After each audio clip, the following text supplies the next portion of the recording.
In this video, we're going to show you how to rebuild a cylinder off of a Troy Bilt log splitter. The first step is to remove the 2 bolts and washers that are holding that gland from going back into the barrel. Next is to actually push the gland back into the barrel to allow you access to the lock wire that keeps the gland from coming out of the barrel.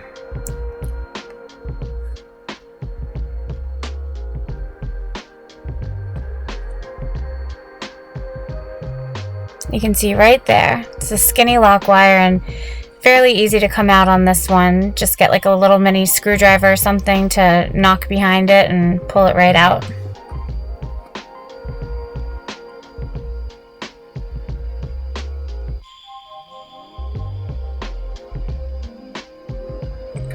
Once that lock wire is out, all you need to do is pull the rod out in order to get the gland resealed and the piston resealed. This is actually one of the easier log splitter cylinders that we've gotten in, and it's actually a legit log splitter. I've had a bunch of homemade cylinders come in off of log splitters. Some guy had used the boom cylinder off of like a Caterpillar mini excavator, so he was rebuilding it and just coming to me for the seals, and they were going to end up costing him, I think, something like $100. And he was like, the whole thing isn't worth $100. And I said, well, you know, you built it using this cylinder, so it is what it is. But these seals were not as expensive. I think the whole kit was only like 40 or 50 bucks, and super standard 1 3/4 rod, 4-inch bore.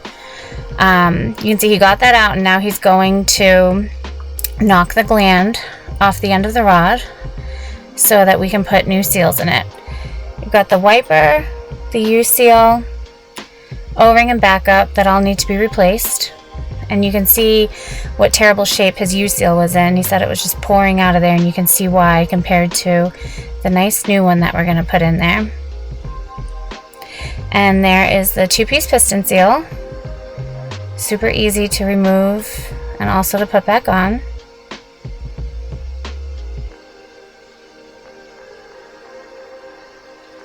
You can see right there where that rust has built up, and just want to take some emery cloth and really clean that out, so that way when you reassemble the cylinder it doesn't damage that piston seal.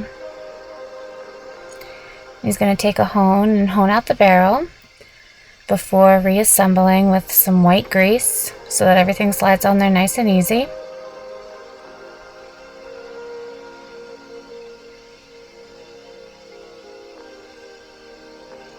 Same thing on that piston seal, a lot of grease so that it goes in nice and smooth and you don't cut it.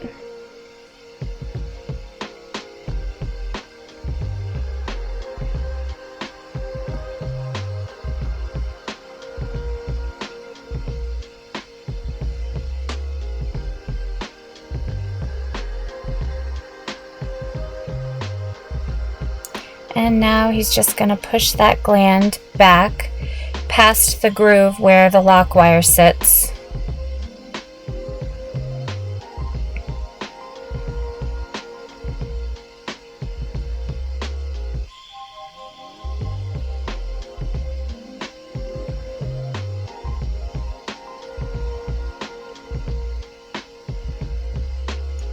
I'm going to put the lock wire back in.